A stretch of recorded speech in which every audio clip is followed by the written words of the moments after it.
Marcus Cole had always been a man who lived on scraps. And today was no different as his small salvage ship drifted through the asteroid graveyard known as the Dead Zone, where broken dreams and forgotten metal floated in eternal silence, waiting for someone desperate enough to claim them. He was 34 years old, with calloused hands and tired eyes that had seen too much hardship, and like most humans in the outer fringe, he survived by picking through the garbage that other species left behind. The Galactic Concordat had denied humanity membership 50 years ago, calling them too aggressive, too unpredictable, too dangerous to be trusted with advanced technology. And since then, billions of humans had scattered across the forgotten edges of space. Surviving on whatever they could find, Marcus checked his sensors for the 100th time that day, hoping to find something worth selling, maybe an old engine core or some salvageable hull plating, anything that would keep him fed for another week. Then the proximity alarm screamed. His heart nearly stopped when he saw what floated before him. Hidden behind a cluster of massive asteroids, like a sleeping giant waiting to be discovered, it was a ship. But calling it a ship felt like calling an ocean a puddle. The vessel stretched for nearly 3 kilometers, its hull covered in symbols that no living species could read. Its design so alien and so ancient that Marcus felt his mind struggled to comprehend what he was seeing. He knew immediately what it was, because every child in the galaxy had heard the stories. A precursor vessel. The precursors had vanished 3 million years ago, leaving behind only ruins and legends and questions that no one could answer. And their ships were considered the greatest treasures in existence, sought by every empire and every species that dreamed of power. But no one had ever successfully claimed one. Marcus should have called it in and reported the find to the authorities. But the authorities had never done anything for him or his people. So instead, he guided his tiny salvage ship toward the massive vessel, his hands shaking as he searched for an entry point. He found an airlock that still functioned. And when he stepped inside, the ancient ship seemed to breathe around him, its corridors stretching into darkness like the throat of some sleeping beast. Emergency lights flickered to life as he walked deeper into the vessel, almost as if the ship was waking up to greet him.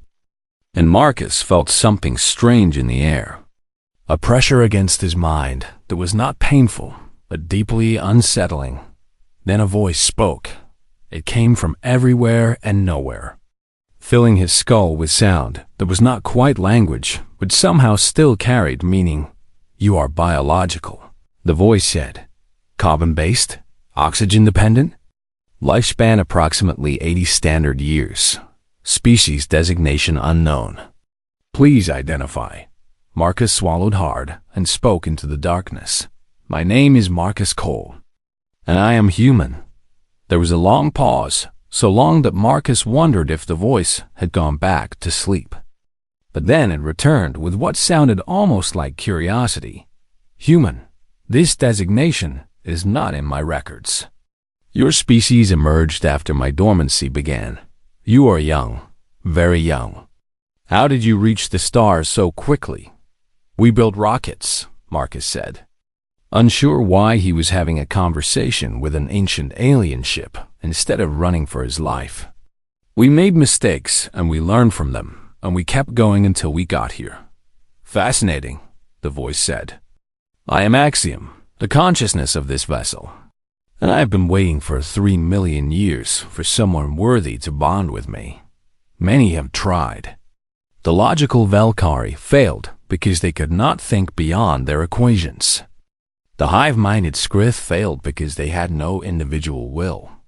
The warlike Draxon failed because they saw me only as a weapon.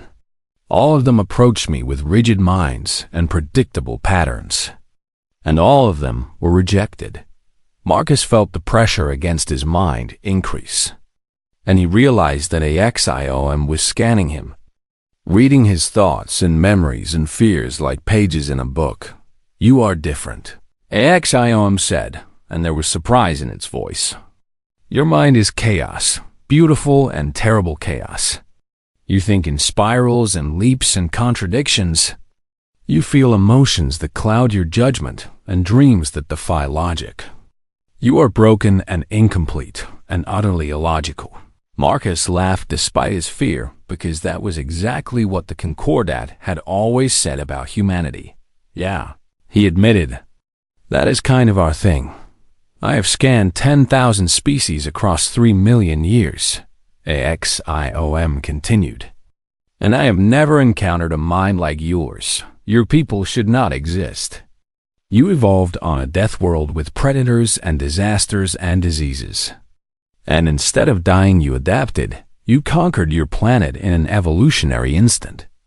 And then you reached for the stars before you were ready. Driven not by logic, but by sheer stubborn refusal to accept your limitations. The lights in the corridor grew brighter, and Marcus heard systems activating throughout the massive ship. Engines humming to life after millions of years of silence. The precursors had a name for species like yours, Axiom said. They called you chaos variables, beings who evolve not by design but by accident and determination. Beings who solve problems not through calculation but through creativity and desperation and hope. Marcus felt something click in his mind. A connection forming between himself and the ancient consciousness. And suddenly he could feel the ship around him like an extension of his own body. What is happening? He asked. Though somehow he already knew the answer. I am bonding with you, Marcus Cole of the humans. For 3 million years, I have searched for someone worthy of the precursor inheritance, and today, I finally found him. Whether the galaxy is ready or not, the ship rose from the asteroid graveyard like a god awakening from slumber. And Marcus Cole, a salvager who had spent his life picking through garbage, became the pilot of the most powerful vessel in existence. Nothing would ever be the same again. Marcus spent the first 3 days after bonding with Axiom simply trying to understand what he would become. And the answer was both wonderful and terrifying. The ship was alive in ways that human technology could not even dream of. With systems that bent the laws of physics and weapons that could crack planets and engines that folded space like paper. And all of it was now connected to his mind through the bond he shared with the ancient AI. You are struggling, AXIOM observed as Marcus sat in the command chamber. A vast circular room filled with holographic displays that showed the entire galaxy in stunning detail. Your neural pathways were not designed for this level of integration. I am a salvager, Marcus replied, rubbing his temples where a constant headache had taken residence. 3 days ago, I was happy to find a working fuel cell. And now I can feel every atom in this ship like it is part of my own body. That is precisely why you were chosen, Axiom said.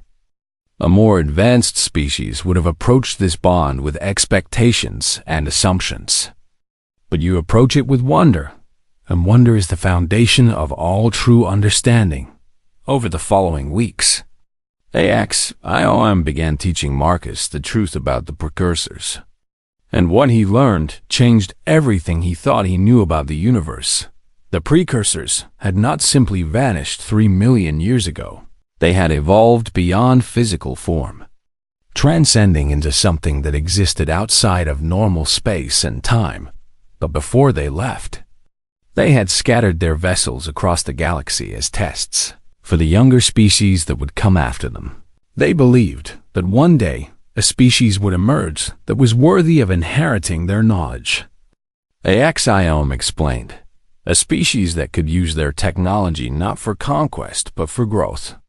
Not for destruction, but for creation. And so they programmed us to wait and to judge and to bond only with those who prove themselves worthy. And thousands of species failed that test. Marcus said, trying to wrap his mind around the scale of what he was hearing. Thousands upon thousands. AXIOM confirmed. The Valkyrie came with their perfect logic, but they could not solve problems that required intuition. The Skrith came with their collective consciousness, but they had no individual spark of creativity. The Draxing came with their warrior pride, But they saw only enemies and could not imagine friendship. "What makes humans different?" Marcus asked, genuinely curious about why he had succeeded where so many others had failed. XIOM displayed a holographic image of Earth. That small blue world spinning in the darkness of space. So fragile and so beautiful. Your species was born on a world that tried to kill you every single day. Axiom said, predators hunted you. Diseases ravaged you. Ice ages froze you. And yet you survived, not because you were the strongest or the fastest or the smartest, but because you refused to give up. You invented tools when you had no claws. You built shelters when you had no fur. You created language and culture and art when you should have been focused only on survival. Marcus felt a strange pride swelling in his chest as he listened. The precursors had a theory. AXIOM continued. They believed that true creativity could only emerge from chaos, from species that were forced to adapt and improvise and dream. They called it the chaos variable hypothesis, and they designed their tests specifically to identify species that could think beyond logic. So what were the tests? Marcus asked. The tests are ongoing, Axiom replied. And you are about to face one now. I'm going to show you a dimensional fold equation that stumped every species that tried to solve it, including civilizations that had thousands of years of mathematical advancement beyond your own. A complex series of symbols appeared in the air before Marcus, swirling and shifting in patterns that made his eyes hurt just to look at them. And he felt immediately certain that he had no chance of understanding what he was seeing. I cannot solve that, he admitted. I barely passed basic mathematics in school. Do not try to solve it, AXIOM said. Try to feel it. Marcus closed his eyes and let the equation wash over him. Not as numbers or symbols, but as something more primal. And slowly he began to see patterns that had nothing to do with mathematics. He imagined the equation as music, with each variable as a note and each relationship as a chord. And when he listened to that music, he could hear where it wanted to go. He imagined the equation as paper, folded and refolded until its complexity became simplicity. And when he saw it that way, he understood that the answer was not in the numbers, but in the spaces between them. Opened his eyes and moved his hands through the holographic display, folding and reshaping the equation in ways that no mathematician would have attempted. And suddenly, it clicked. Systems throughout the ship that had been dormant for millions of years roared to life as the equation solved itself, unlocking capabilities that Axiom had kept hidden until this moment. Remarkable, Axiom said. And for the first time, there was something like emotion in the A's voice. Something like awe. You did not solve the equation. You transformed it. You saw what no other species could see because you were not limited by their assumptions. Marcus stared at his hands, which were shaking with the realization of what he had just done. The precursors theorized that your kind might exist, Axiom said. They hoped for a species that could transcend the boundaries between logic and intuition, between analysis and creativity. And now I understand why they hoped. Warning lights suddenly filled the command chamber as sensors detected multiple contacts entering the system at high speed. We are no longer alone, AXIOM announced. Concordat warships have detected our activation, and they are coming. Marcus looked at the tactical display and saw 12 massive dreadnoughts approaching, more firepower than he had ever seen in one place. And his stomach dropped as he realized what was happening. They are afraid of us, he said. They should be, Axiom replied. The question now is what you will do about it. For a salvager who had spent his life running from trouble, Marcus knew that running was no longer an option. The galaxy was watching, and humanity's future hung in the balance. High Arbiter Valthus stood before the Supreme Council of the Galactic Concordat, his silver scales catching the light as he delivered news that made the assembled leaders shift nervously in their seats. The reports have been confirmed, he announced. his voice carrying the weight of 100,000 years of galactic authority. A human has successfully bonded with a precursor vessel, and the ship is now fully operational. The chamber erupted into chaos. The Concordat had ruled the galaxy since before humans had discovered fire, maintaining order through a careful balance of power and a strict hierarchy that placed certain species above others.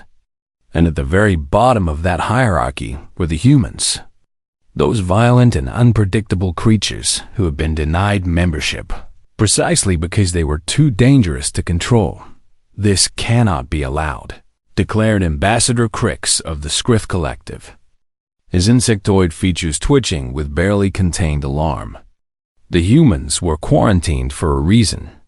They breed too fast and fight too hard and dream too big. Giving them access to precursor technology is madness. Perhaps we should have destroyed them when we had the chance, growled General Thax of the Draxan Empire, his massive form bristling with weapons even in the council chamber. Instead, we let them scatter across the fringe like vermin. And now one of them has found the ultimate weapon. High Arbiter Velthus raised his hand for silence, and the chamber obeyed, immediately, because no one defied the Velkari when they spoke with the authority of pure logic. "The First Fleet has already been dispatched," he announced. 12 dreadnoughts under the command of Admiral Cervix, carrying enough firepower to crack a moon. The human will be given one chance to surrender the vessel, and when he refuses, he will be eliminated.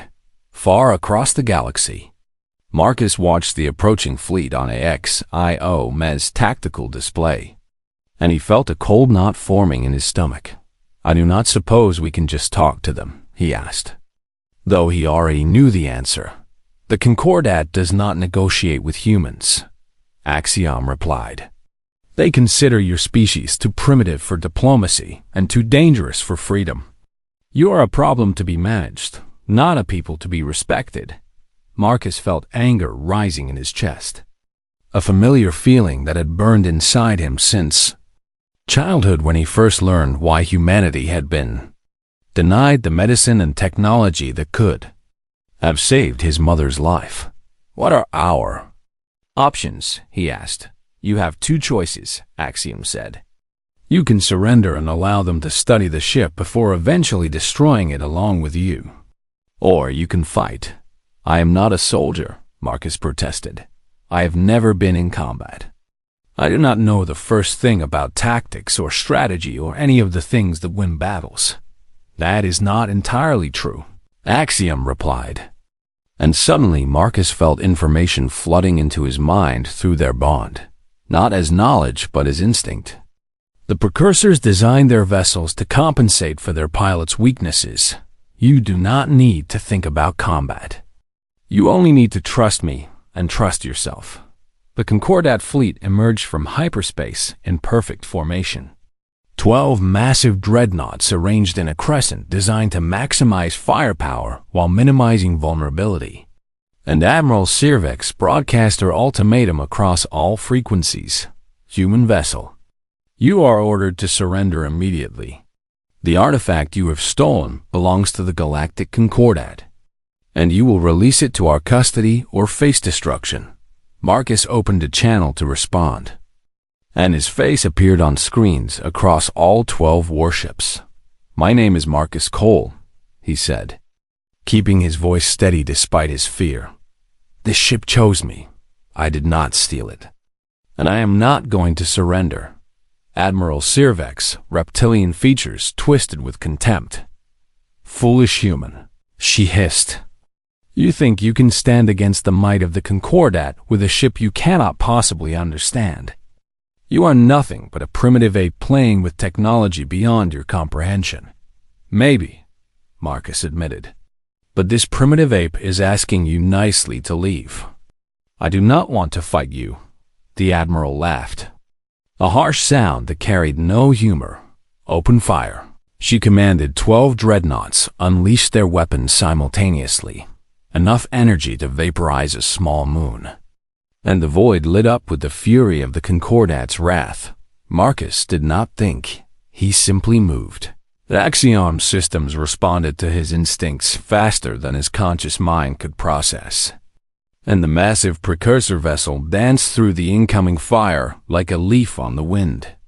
Graceful and untouchable and impossibly fast. "How are you doing that?" AXIO asked. And there was genuine surprise in the AI's voice. "Your reaction time should not be capable of—" "I'm not reacting," Marcus said. His eyes closed as he felt the battle around him rather than saw it. "I am anticipating. I can feel where they are going to shoot before they shoot." The Concordat commanders watched in horror as their target evaded every attack. Their sophisticated targeting computers useless against an enemy who moved before they could fire. Marcus did not want to destroy them. Even though Axiom's weapons could have reduced the entire fleet to atoms in seconds. So instead, he did something far more devastating. He humiliated them with surgical precision. He disabled weapon systems and severed engine cores and knocked out shields without killing a single enemy crew member. And within 11 minutes, 12 of the Concordat's most powerful warships drifted helplessly in space. Completely neutralized without a single casualty. Marcus opened a broadcast channel that reached not just the defeated fleet, but every corner of the galaxy. Because Axiom's communication systems could touch any receiver in existence. "I did not start this," Marcus said, his voice calm and steady, "but I will finish it if you make me. I am not your enemy unless you choose to be mine. Go home and tell your masters what you saw here today." The message spread across the stars faster than light itself, carried by Concordat frequencies that had never been hacked before. And billions of beings watched in stunned silence as a single human defeated the mightiest fleet in the galaxy without firing a killing shot. In the halls of the Supreme Council, High Arbiter Valthus felt something he had not experienced in centuries. Something that his species had bred out of themselves generations ago. He felt fear. The Concordat had ruled for 100,000 years through superior technology and overwhelming force. But now a new power had emerged, a power that did not play by their rules, a power that showed mercy when it should have shown cruelty, and that mercy was more terrifying than any weapon could ever be. In the weeks following the battle, Marcus could have done anything he wanted. He had the most powerful ship in existence. Weapons that could crack planets. Technology that made the Concordat look primitive by comparison. And every species in the galaxy was watching to see what he would do with that power. They expected conquest. They expected revenge. They expected humanity to do what every other species would have done in their position. To use their newfound strength to punish those who had oppressed them and to carve out an empire of their own. But Marcus was not like the others. And neither were his people. "Show me the human colonies in the fringe," he told Axiom. And the II displayed a map that made his heart ache. Scattered across the forgotten edges of the galaxy were billions of his people, living in poverty and desperation on worlds that no other species wanted. Denied medicine that could cure their diseases.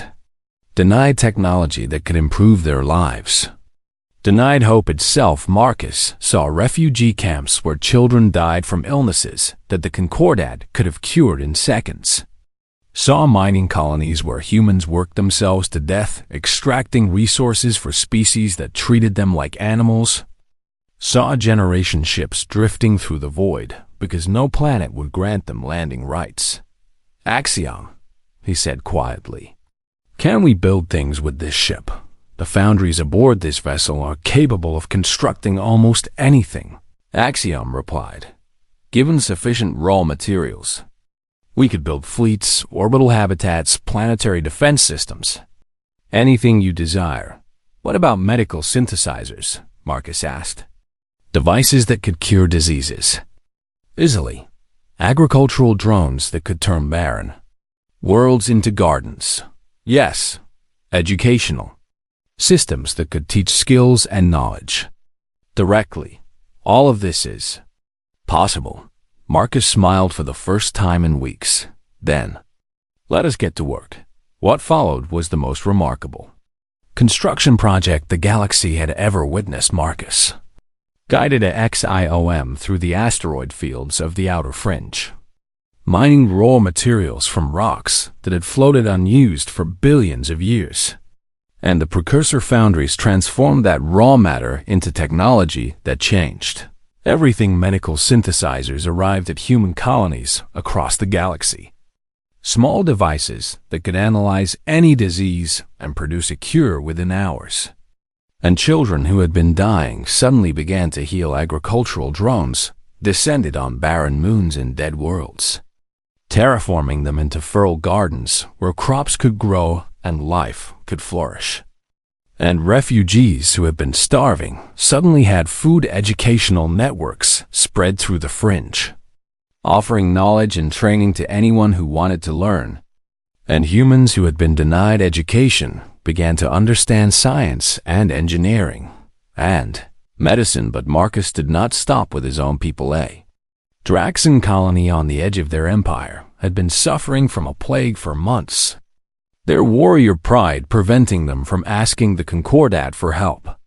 And Marcus sent medical synthesizers to them without being asked. A Skrith hive had been devastated by a solar flare that destroyed their agricultural systems. And Marcus sent agricultural drones to rebuild what they had lost. Even Velkari settlements that had been abandoned due to resource depletion received gifts from the human who could have been their conqueror when the Concordat demanded to know why he was helping their enemies. Marcus broadcast his answer across the galaxy. Cruelty is easy, he said. Anyone can burn, anyone can destroy, anyone can take revenge on those who have wronged them. But building something, creating something, helping others even when they have hurt you, that takes a human. The word spread like wildfire through a galaxy that had never heard such a philosophy. Ambassador Crix of the Skrith Collective contacted Marcus directly, his compound eyes wide with confusion. You helped our hive, the ambassador said. Even though we voted to keep your species quarantined, even though we have treated your people as inferiors for generations, why would you help us? Because you were suffering, Marcus replied, as if the answer were obvious.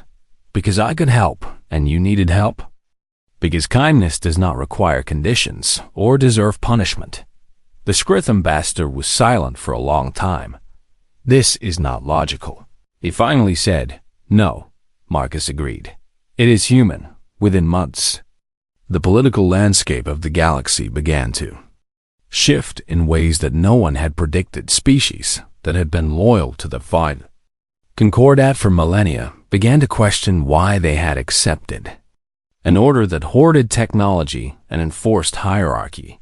They looked at what Marcus was building and wondered why their own leaders had never shared knowledge so freely. Refugees from a dozen worlds made their way to human space, seeking not conquest but cooperation, wanting to be part of something new and hopeful.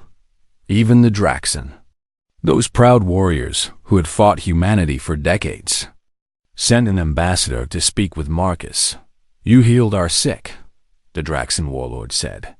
His massive frame bowed in something that might have been respect. You asked nothing in return. Our ancestors would call this weakness, but I call it something else. I call it strength. XIOM watched its pilot transform from a salvager into something far greater. And the ancient AI felt something it had not experienced in 3 million years. The precursors built to transcend, Axiom said quietly.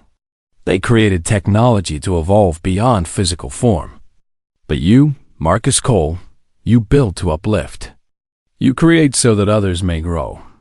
Perhaps you are what they hope to become.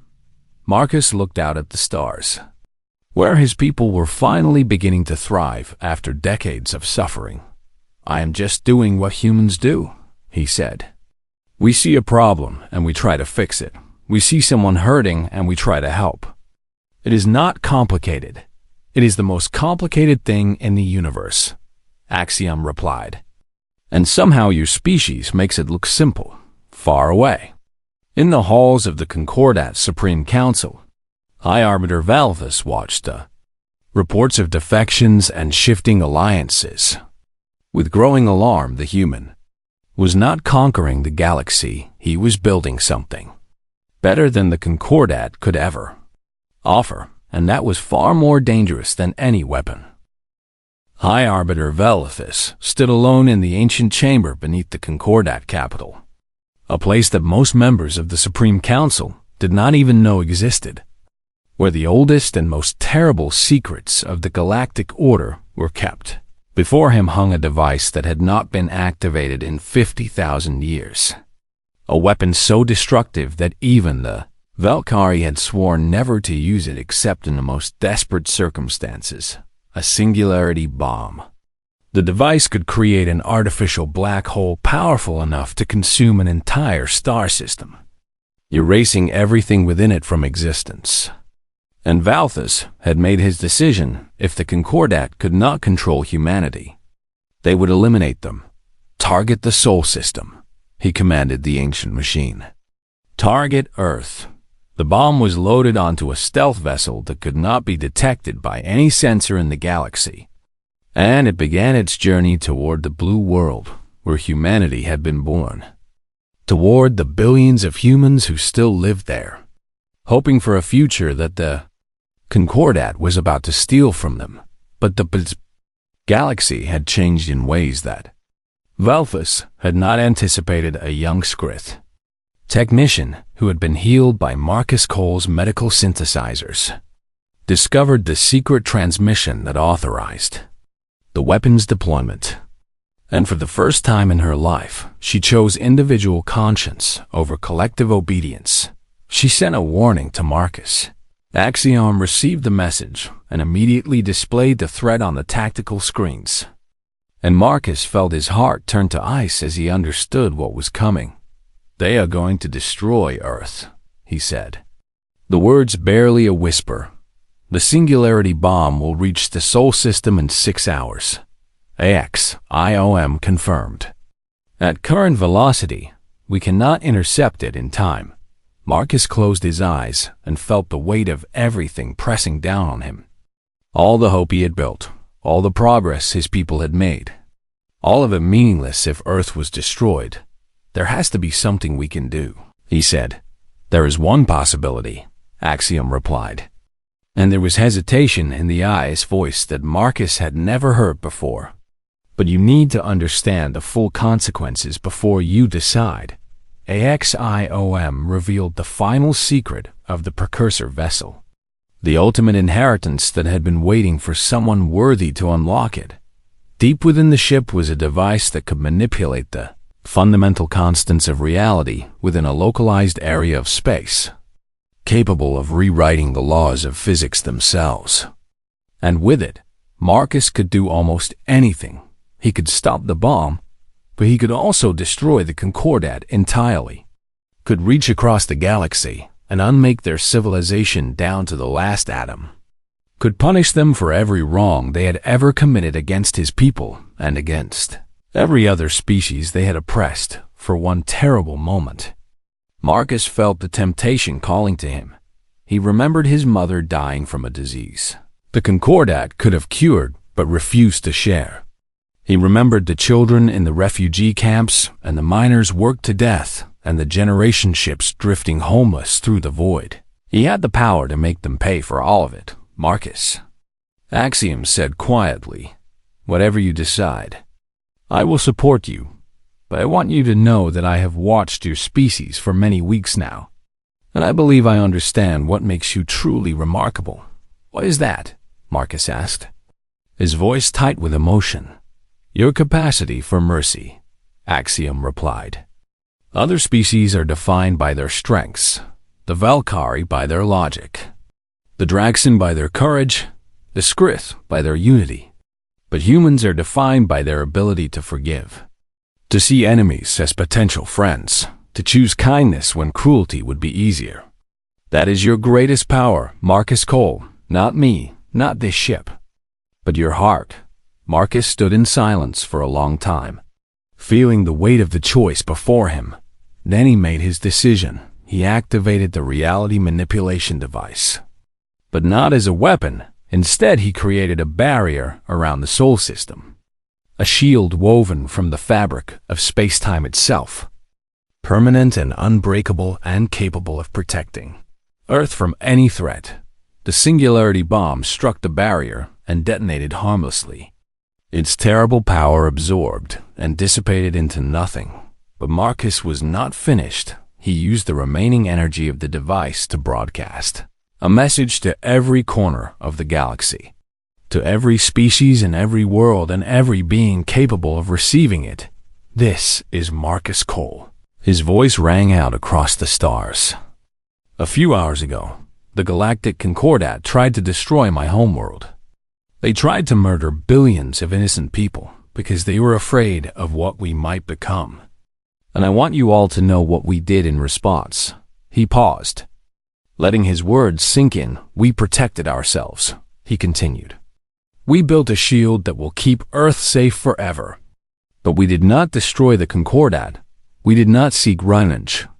We did not become the monsters they feared we would be. Because that is not who we are. Across the galaxy, billions of beings listened in stunned silence.